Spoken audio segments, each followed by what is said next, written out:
A 55 years old complains of the nipple discharge.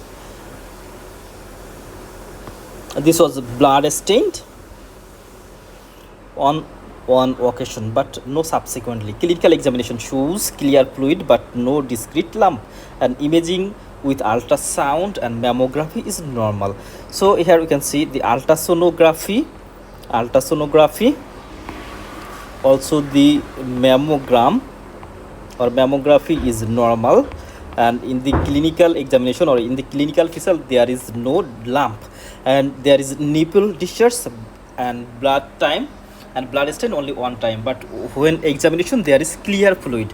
So when the USG and mammogram negative clinical feature, there is no suspicious lump. So in this condition, first of all, it is benign. We should keep in mind this is the benign. So what may the options are the mastectomy, total duct excision, micro ductectomy, discharge, and mammographic surveillance. So what may be the next option, or what may be the management option? So first of all, here we can see, although this is likely to be benign disease, that means it is the benign because the ultrasonogram it is normal, mammography normal, there is no lump in filling, and here is coupled with the episode of blood stain with, and it would recommended for microdocectomy.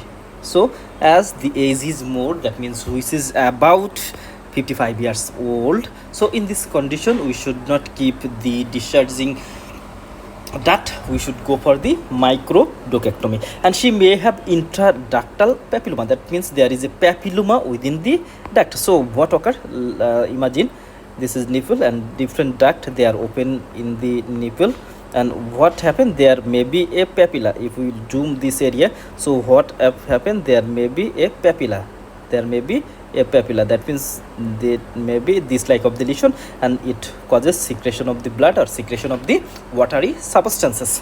So what we should go, we should remove this duct, which is the microdocectomy, but it concerned would be a DCS, that means ductal cell carcinoma in situ. In case of the ductal cell carcinoma in situ, that means there is the initial format of the carcinoma which is not diagnosed by the ultrasonogram sometimes or mammogram, and as the ultrasonogram and mammogram there is no findings, so palpation also there will be nothing happened.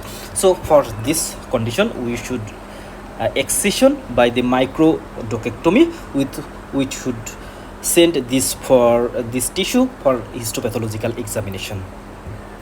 And here we can see the triple assessment, which is the very important topics, which is the triple assessment for the breast disease. First of all, the clinical examination, and this clinical it relates to the history and examination. Then imaging usually done by the ultrasound and mammography before the age of the 30,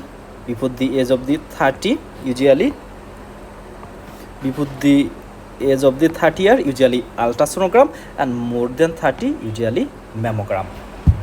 And also there is the core biopsy. Here you can see this is the core biopsy, not FNAC. In case of breast, the histopathological examination should go for the core biopsy, not FNAC. We should not go for FNAC. In the case of the breast, we should directly go for the core biopsy. So core biopsy, imaging, which is ultrasonogram, mammogram, and clinical. So this 3 point known as the triple assessment, and it diagnosed almost 99.9%, that means almost 100% is diagnosed by this triple assessment. So what we should go for microdocectomy, though it is a benign condition, but as the age 55 years, so there is a risk of development of the breast carcinoma or ductal cell carcinoma in situ. So in this condition we should remove the lesion and send for histopathological examination. Thank you all.